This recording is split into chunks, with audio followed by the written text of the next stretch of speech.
प्रिय विद्यार्थियों, आज हम बीए द्वितीय वर्ष इतिहास के प्रथम प्रश्न पत्र के अंतर्गत राजपूत राज्यों की अर्थव्यवस्था के विषय में चर्चा करेंगे। राजा समस्त भूमि का सैद्धांतिक स्वामी था।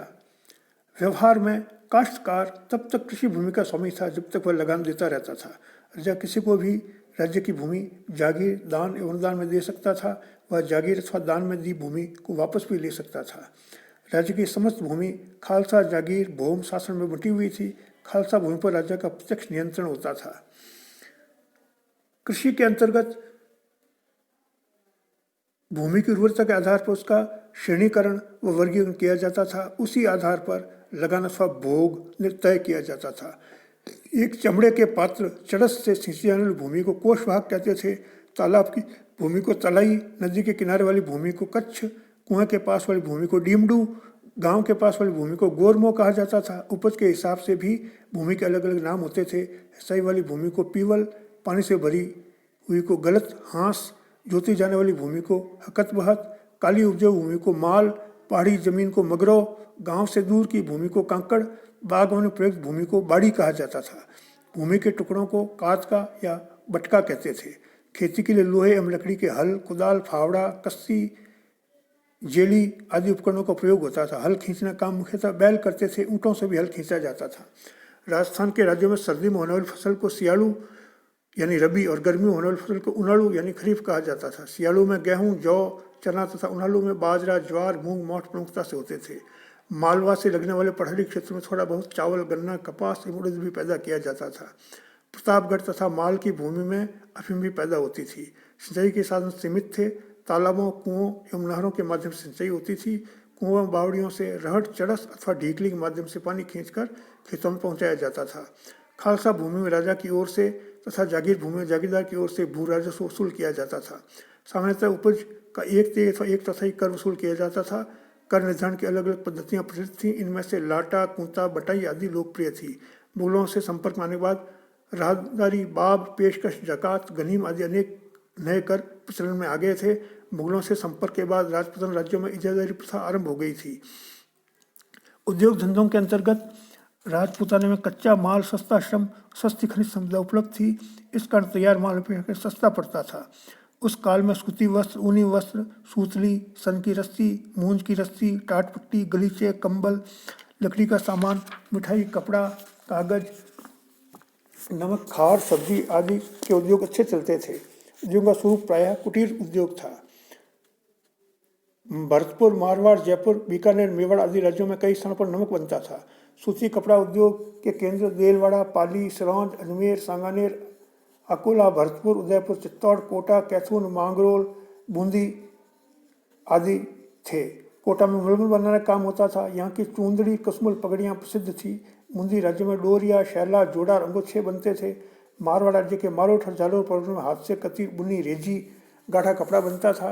अम्बे राज्य में सांगानेर बगरू की छपाई एवं रंगाई प्रसिद्ध थी। कोटा की सुनहरी रूपहरी छपाई एवं बाना की चुंदड़ी पोमचा की बंधाई प्रसिद्ध थी। जयपुर और जोधपुर में भी बंधेज का काम होता था। इससे चुंदड़ी बनती थी। ऊनी कपड़ा उद्योग जैसलमेर, मारवाड़, बीकानेर तथा शेखावाटी में उन्नत अवस्था में था।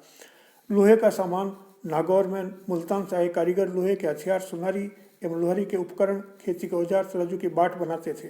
सुरई में अच्छी तलवारें बनती थी। बूंदी में कटार, उसले, चाकू तथा तलवारें बनती थी। जोधपुर, पाली और सोजत में भी लोहे की सामग्री बनती थी। पाली में लोहे के संदूक, कढ़ाइयाँ, बड़े बड़े कड़ा बनते थे।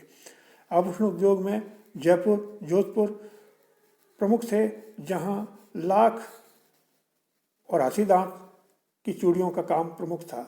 बर्तन उद्योग के अंतर्गत जयपुर और नागौर में पीतल के बर्तनों पर नक्काशी का बहुत काम सुंदर होता था। तांबे, कांसे, लोहे के बर्तन बनते थे। चर्म उद्योग के अंतर्गत चमड़े से मशक, जूते, तिरपाल, तंबू, पैकिंग थैले, घोड़े की जीन, रस्से, चड़स आदि बनते थे। भीरमाल और जोधपुर आदि नगरों में जूतों पर कसीदाकारी की जाती थी। काष्ठ उद्योग के अंतर्गत लकड़ी के कृषि उपकरण, बैलगाड़ियाँ, ऊँट गाड़ियाँ, कोठियाँ, बक्से, मजूस, पलंग, खाट और घर में काम आने वाली कई प्रकार की सामग्री बनती थी। विविध उद्योगों के अंतर्गत मुगल संपर्क के बाद सुगंधित तेल और इत्र बनाने के काम में तेजी आई। शरबत और शराब बनने का उद्योग भी विस्तार पा चुका था। किशनगढ़, सांगानेर, जयपुर, जोधपुर आदि बहुत से स्थानों पर मोटा कागज बनता था। जयपुर और जोधपुर में लाख की चूड़ियाँ बड़े स्तर पर बनती थी। व्यापार वाणिज्य, अंतर्राज्यीय अंतर्प्रादेशिक व्यापार खूब उन्नति कर गया था। भारत की राजधानी दिल्ली और बहुत से राज्यों को दक्षिण में जाने के लिए राजपुताना से होकर निकलना पड़ता था। इस कारण राजपुताना विभिन्न राज्यों में व्यापार वाणिज्य की स्थिति बहुत अच्छी थी।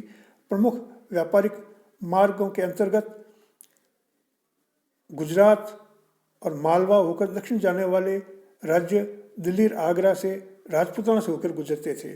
दिल्ली से अजमेर के लिए दो प्रमुख मार्ग से, एक दिल्ली से आगरा भरतपुर आमेर होकर था, दूसरा दिल्ली से अलवर और आमेर होकर।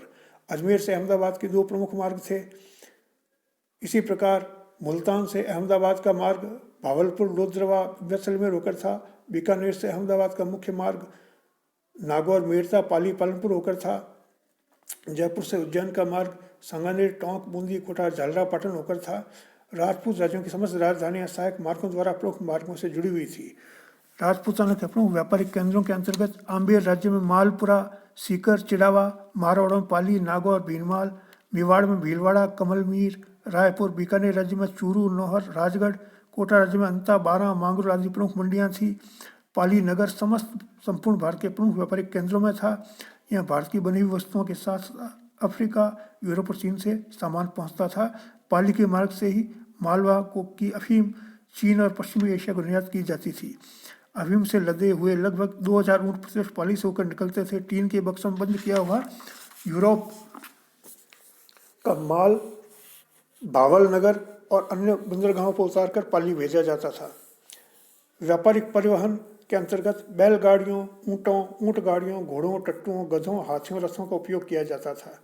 एक सामान्य बंजारे के पास 200 से 500 तक मालवाहक पशु होते थे। बड़े बंजारों के पास इनकी संख्या 2000 तक होती थी। बंजारों के काफिले को बाड़द कहा जाता था। निर्यात के अंतर्गत राजपूत राज्यों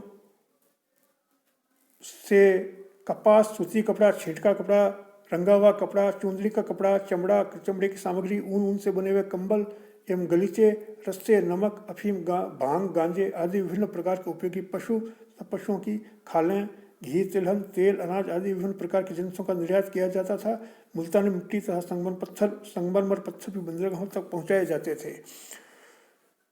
आयात के अंतर्गत मालवा, पंजाब, कश्मीर तथा गुजरात आदि विभिन्न क्षेत्रों के बड़े व्यापारियों की दुकानें मारवाड़ के विभिन्न क्षेत्रों में खुली हुई थीं और खजूर, सूखा मेवा, शराब, दाख, नारियल की चटाइयाँ, मखमल, बुरहानपुरी साड़ियाँ, बनारसी साड़ियाँ, गुजराती रेशम, कश्मीरी शॉल, औरंगाबादी कपड़े, सहारनपुर की पगड़ियाँ, हाथी घोड़े बिकने के लिए आते थे। मध्यकाल में व्यापारिक आयात निर्यात पर चुंगी तथा राहदारी लगती थी।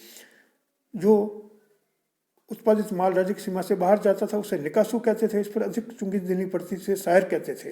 राज्य की सीमा से गुजरने वाले सामान को बहतीवान कहा जाता था। इस पर बहुत कम शुल्क लगता था, इसे राहदारी कहते थे।